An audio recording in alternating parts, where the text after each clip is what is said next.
Big news over the weekend, as we were just talking about, but this obviously applies to everybody here in America. And I'm going to tell you why, so stay in this. Hamas, which is a terrorist organization, they originally stemmed from the Muslim Brotherhood, if you remember that. They attacked Israel from the Gaza Strip, an area about the size of Manhattan. Okay, that's on the west bank of the Mediterranean. They did a full sea, air, and ground invasion. The amount of logistics involved in this is insane. This may be 5,000 miles away, but have you seen the streets of just a few of our major cities, particularly New York, this weekend? Here's a rally put on by the Democratic Socialists of America. Had a guy holding up a swastika flag cheering for Hamas. Maybe instead of Catholic churches, the FBI should be putting as many resources into monitoring Hamas sympathizers while they spit on New York City cops. That's happening. Maybe check out this woman right here. Happily living in America, by the way, an ally of Israel, taking full advantage of our First Amendment right, which she wouldn't have in Gaza, by the way, because in that culture, women's rights are quite limited. But just to show you how much further the stupid can go, again, here in America, where people are safe, ladies and gentlemen, I give you perhaps the greatest failure of the American education system.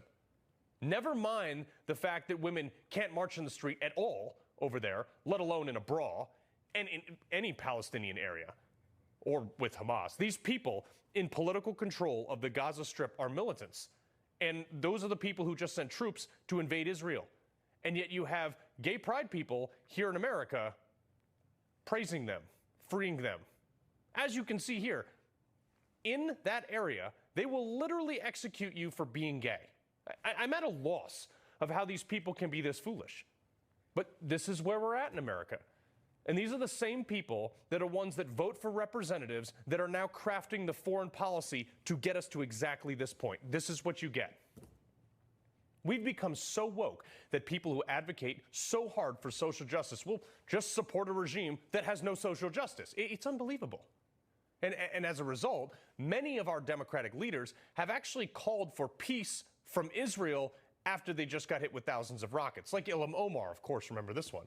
She said, quote, "I condemn the horrific acts in Israel. We need to call for a de-escalation and a ceasefire. I will keep advocating for peace and justice throughout the Middle East." Really? How about condemning Hamas? Essentially, what she's saying is telling Israel not to respond. Right. Israel has like 1,000 people dead. That is the population equivalent of it being 30,000 Americans killed, just for perspective. Like an entire baseball stadium just got taken out here in America. Think about that. A terrorist group blows up the World Series game, kills everyone in the stadium, and some congressman tells you, forget about it. Be peaceful. Wrong, lady. Personally, given the fact that I joined the military because of 9/11, I would want to turn the origin of those attacks into a parking lot, much like Israel does right now.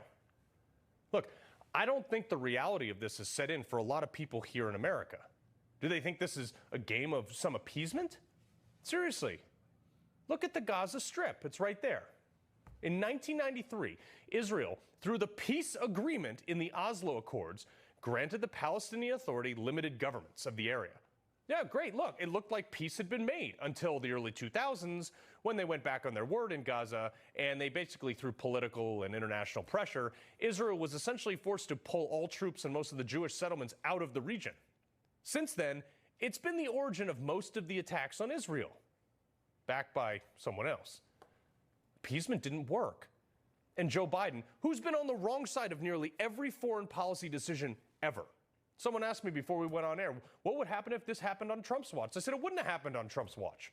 Almost immediately after taking office, Joe Biden restored the aid to Palestine that Trump had cut off. Then a month ago, Biden goes and frees up $6 billion to Iran. You know, it was for humanitarian aid. Right, sure. That's exactly what Iran, who from day one has dreamt of possessing a nuclear weapon. Yeah, that's what they'll do with it, humanitarian aid. How does Iran play into this? You know, they are the #1 state sponsor of terrorists in the world, by the way. They said they want to wipe Israel off the face of the map. Well, from the Wall Street Journal yesterday, quote, Iranian security officials helped plan Hamas's Saturday surprise attack on Israel and gave the green light for the assault at a meeting in Beirut last Monday, according to senior members of the Hamas and Hezbollah, another Iran-backed militant group, end quote. Great job, Joe Biden. You just gave him $6 billion. I knew you were a bad president, but this is such bad foreign policy. This is such a blunder in my mind. It almost appears intentional. This is the third global conflict that he's at least contributed to in not even one term as president. Oh, and speaking of contributions, don't forget this. Remember that $80 billion worth of stuff we left in Afghanistan? You know what was in that batch? About 3,500 M4s. Would you look at that? Any of those right there on that picture look familiar? Strikingly similar, especially considering most of that region uses the AK-47. I know, I was there. Look, that looks nothing like an M4. In that picture right there, in case you're not a gun guy, PEC-2 lasers, those are almost exclusively U.S. issued. The ACOG scope that's on the top of those guns right there, standard issue for most of the Army. Those aluminum stamped 30-round magazines look awful familiar to me, too. They laughed at Trump when he wanted to get out of Afghanistan. Look at this.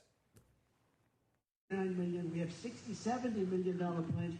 You mean you think it's cheaper to leave it there so they can have it than it is to fill it up with a half a tank of gas and fly it into Pakistan or fly it back to our country? You think, yes, sir, we think it's cheaper, sir. That's when I realized he was a idiot. He tried to warn us. Are you mad at our government yet? Elections have consequences, folks. If you're not mad, consider this. Joe Biden, the same liberals who gave weapons to terrorists that are now being used against our allies, the same ones that applaud every time another country arms its citizens to defend itself abroad, they're the same ones, the same liberal politicians telling you and I here in America that we can't own those assault rifles. Here's why they just pound sand on that. If you pay attention to this, you know that our porous southern border we have?